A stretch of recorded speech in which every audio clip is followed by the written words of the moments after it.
I think they're both super mechanical. I think TF Blade's probably the best mechanical player in the tournament right now. Maybe Boxbox is up there too. But I think TF Blade, because he can play like almost everything. I honestly think Tyler has a good chance because I think Olaf is really good in 1v1s, and his Olaf's not bad at all. And I think his Heimer's actually good, and Heimer's really good in 1v1s. So I actually think Tyler can definitely do something. Sancho v... we're in! Wait, Callista?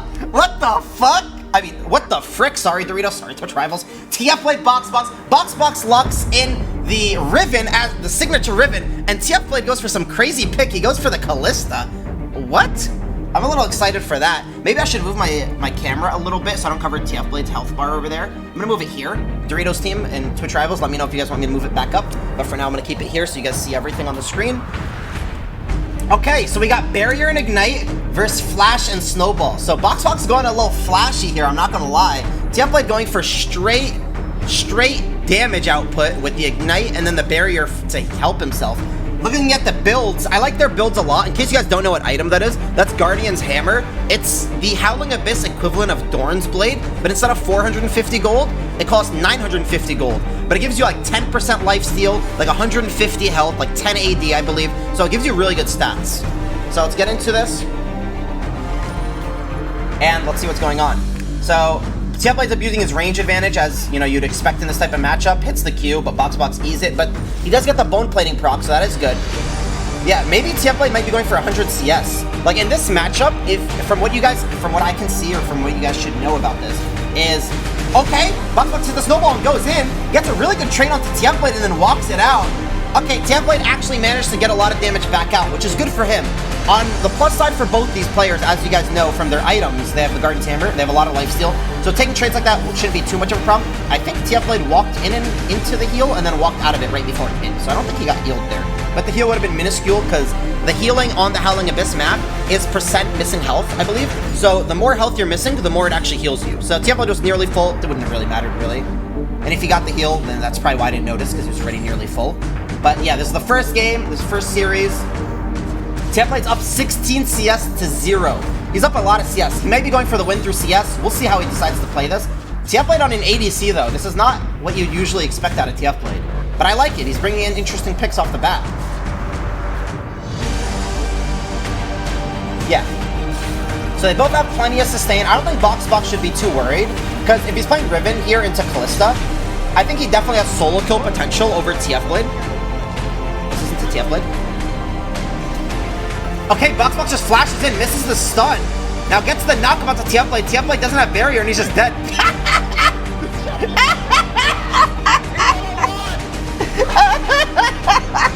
Dude, he already lost, man. Dude, he just got flashed on. Like I said, I was literally just about to bring up that point. I was just gonna say, TF Blade can farm up and deny farm, but Boxbox shouldn't be too scared because he can just all in. And TF Blade doesn't even have flash. So Boxbox does just that, flashes in, and just pretty much one-shots him. So, hey, GG, Boxbox game 1. It's a best of 3, so no worries, TF Blade. You have a chance. You can bring it back. Let's drop the ADCs, bring up like the Aurelia or something, and let's go into the next one. But Boxbox gets the first match. So now while we're on a downtime of it, no problem. The Snowball and the Flash. So it's a little different rune setup.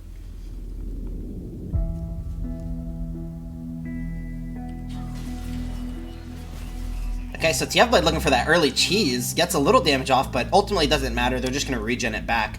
Something to note for sure though, so although they both have the Guardian's Hammer and they both have a lot of lifesteal and HP pots, they have a lot of regen available to them. One thing that they do not have is they do not have mana regen. So TF Blade can heal up all the way he can, but he doesn't have any way to receive mana back besides the healing potions off the floor, or the healing crystals. So he can get some mana back, but he has to be wary of his mana. Boxbox has no worries at all since Riven, hey, resources broken champion. He has no worries about that. He can just perma heal back. So TF Blade has to make sure he manages his mana somewhat at least. That's just something to note. Obviously TF Blade's a challenger player, and he's good at laning phase. That's probably his best. So let's see what he can do. Boxbox evades that. Like you see, Boxbox taking short trades, and Blade is wasting mana. Like, obviously, like I said, I'm not trying to make the mana thing the biggest deal in the world, but it's just something to note because that's the little advantage that Boxbox can get from these trades. Yeah, Boxbox should be aware that Blade does have Hail of Blades, so winning like a 1v1 against him or like a trade is going to be slightly hard. Okay, dash away.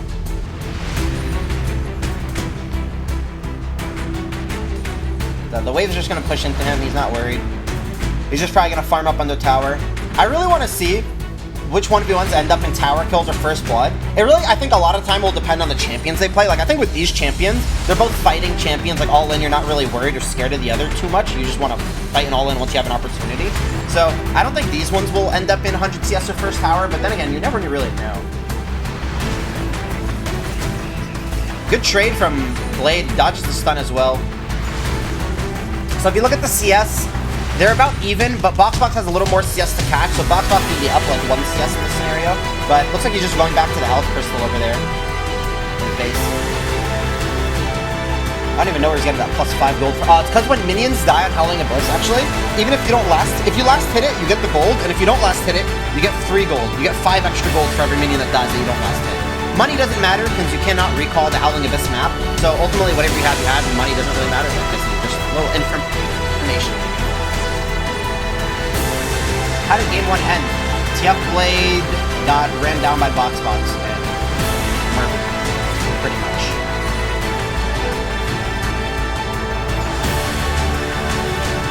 Okay, so good trade. Blade has to go get the health pot. They still have the regen, but Blade has 1 pot and Boxbox has 2. Blade has to be very careful though, because if he, like, this is not what TF Blade wants. If TF Blade loses this game, he's in the loser's bracket. And if he loses another best of 3, he's out of the tournament. There's 2 lives. You have 1 life in the best of 3, and then you have another life in the loser's bracket. So Boxbox is really looking for this win. Eliminate one of probably the favorites coming into the tournament, TF Blade. That would be a really crazy opening if TF Blade was in the loser's bracket, but we'll see. As you look at the CS, it's still a little even. I don't think either of them are too worried at the moment. Probably a little nervous, but probably not too worried in a sense. They probably know their limits of their champions very well. TF Blade just pushing. They're about even CS. Gonna reach the halfway mark pretty soon.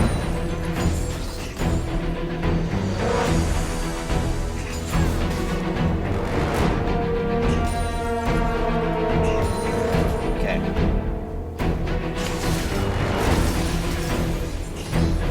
TF Blade wastes his E. This might be an opportunity for Boxbox to go in.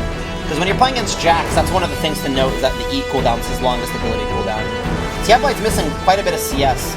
Like I said, once again, it doesn't matter for the gold, but it will matter if they're playing to the 100 CS mark, which is a valid win con. Obviously, I would love to see the first bloods, I'd love to see more action, but sometimes, the thing is with the 1v1s at a high level, it's kind of hard to get the kill always. Yami won again. Did Yamikaze really win twice?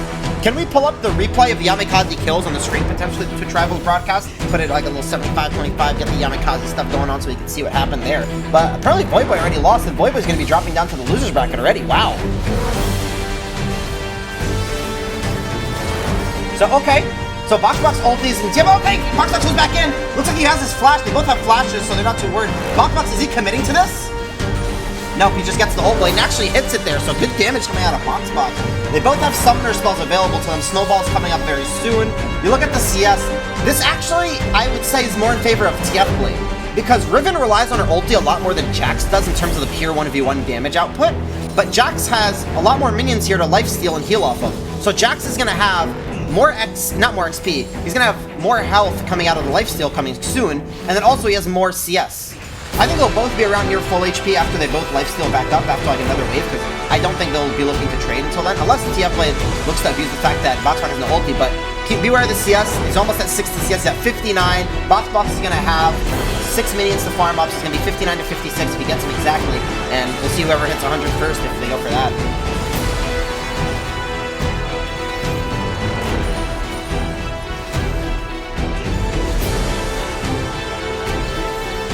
Yami already won. We're pulling up the replays coming soon. Like I said, guys, this is the first match that we're dealing with, or that we're doing, so getting the stuff on board is going to take probably the longest time now, but once we get it on board and ready, it's going to be going and flowing, so no worries. But let's see what's going on here. As you guys see, still quite even. They're both full HP nearly. The CS is very, very close. We're going to see what it comes down to. I believe both towers are quite healthy.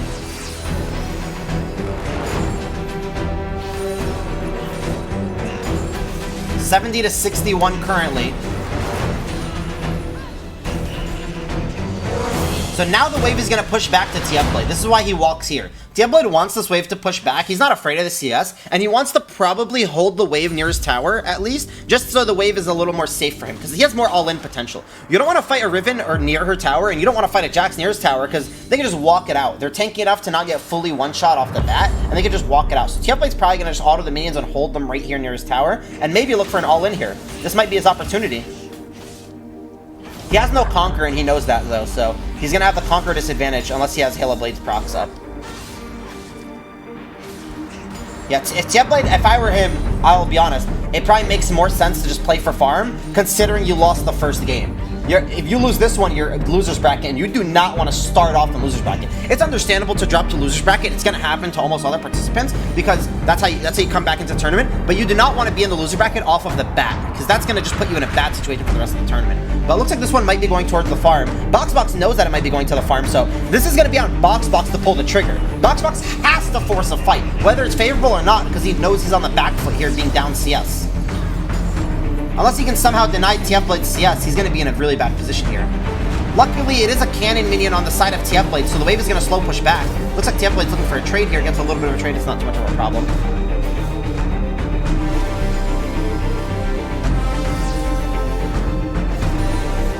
Okay, TF Blade's not going to hit 100 CS off this wave. It's going to take him another 2 waves. Okay, looks like Boxbox goes in, all in. Ooh! Dodges TF Blade's stun with his snowball. That was actually really impressive, I won't lie. He's a really impressive mechanic, actually. I really did like that. But now he has no ulti. TF Blade is up 1 farm, plus has a massive wave in front of him. So TF Blade might just play this out and go for nothing but farm. And just go for the farm game, not worry about the fight at all. Like I said, it's on Boxbox to pull off the fight. TF Blade does not have to take it in any way, shape, or form, though. So he needs 4 more minions out of this wave. Boxbox is pushing the wave, which I don't really understand, because then you're just giving him an avenue to farm near his tower. So TF Blade is 2 farm off of winning. There's the 1 farm. He's 1 more farm off winning. I think he's just going to secure it through the CS. And here he secured it. There's 100 CS for TF Blade, so that's GG. He wins off the farm. Okay, well, we'll give it to TF Blade. He goes 1-1 versus Boxbox. Hey, at least we're going to game 3. You know, hey, not a biggest fan of the way it won, but listen, you can't knock them. You can't knock. Because sometimes, listen, I'm going to be completely honest. As much as I would love to see the first bloods and the fighting go on, it's really hard for them to just force a fight, because they're not playing against any of you silver players in the chat. They're playing versus another challenger player. Not only a challenger player, but Boxbox, he knows the limits of Griffin perfectly. He's not going to take a bad fight. So what can you really do? So TF Blade goes for the CS victory. We're going to see what happens in game 3. We're going to see if it's a little more exciting. TF Blade clearly picked the champion that can actually all-in better. Because in case you guys don't know, Renekton is probably one of the best matchups into Riven for the Renekton. Riven struggles with this matchup quite a lot. Renekton's Empowered W also, or not Empowered W, just Renekton's W is a shield break. So it breaks Riven's shield fully. Boxbox might have dodged out on the W there, for the stun coming out from the Renekton, which would be very good for him. We'll see what's going on here.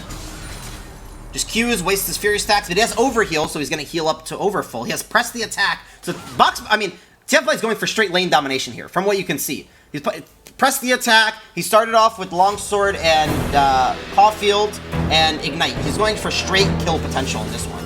So it's going to be a little different than the last one. And the wave is going to be slow pushing here towards him, unless he ends up killing off the minions, which he does do, so it's going to be slow pushing towards Boxbox. CS again, this is how all of them are going to start off, at least for the Riven.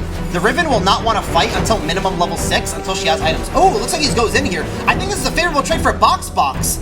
Wow, that was an amazing trade on Boxbox's end. TF Blade's definitely worried here, definitely nervous. And Boxbox has a fat wave to actually farm in, and lifesteal back, because like we talked about the Guardian's Hammer, he has plenty of lifesteal. So Boxbox is going to end up full HP. TF Blade has to pop his first pot, and he's not even full yet.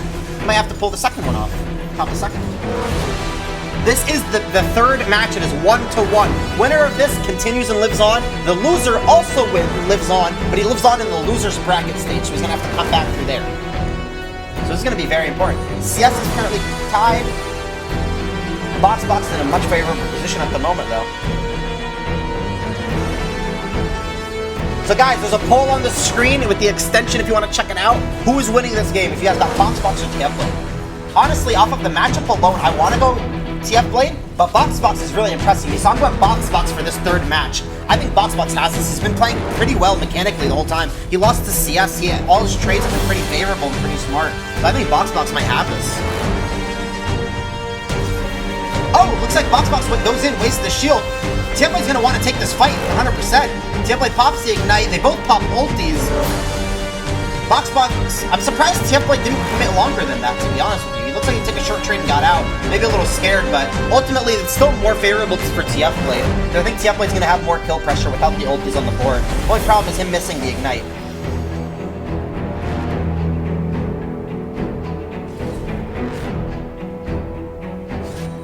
Biased commentary? How's that biased? I literally said that TF Blade wins the fight here right away. That's not biased. That's me talking about champion limits since I know the champion limits. That's all. I literally voted for Boxbox too. Wait a minute. Whatever. I'm getting baited. It's bait. It's bait. Don't fall for it. Let's keep focusing on the games.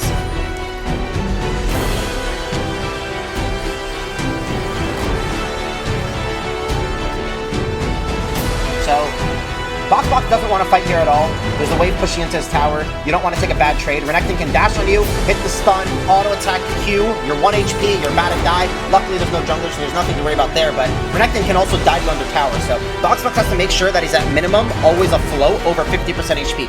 Rule number 1 against playing against Renekton: if you're not over 50% HP, reset. Hey, you know what's unlucky for this one, Goats? There's no resetting. You can't get your health back. Take a bad trade, you gotta sit there and sustain back with the health regen given to you by Riot Games. So better not try to take a bad trade. That's why he's playing safe here. He's waiting for his ulti cooldown potentially. TF Blade's up 10 CS, which is a really good lead, healthy CS lead.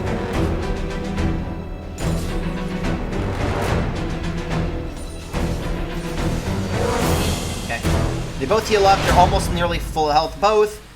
Their ult cooldowns. So TF Blade's ulti is going to be up a little earlier. He's probably looking for his rage before he fights, because as Renekton, you want to build up your fury, so your abilities do more damage and have more effects to them. But now, like it is with the cannon wave, TF Blade's doing the same exact thing Boxbox is doing, where he's waiting for the farm to come towards his tower, so he has a better positioning. And this not only helps if you want to freeze or whatever you want to do. It's hard to freeze on Howling Abyss in case you don't know. But oh, TF Blade's going in. Looks like he's going to go in ultis, gets the stun off, Ignite. Looks like he's fully committing here. Boxbox drops the... Oh, he goes back in, and TF Box is flashed away. Something's happening. He's about to die near the tower. Does Boxbox pull it out? Oh my god! Wait, he actually gets out?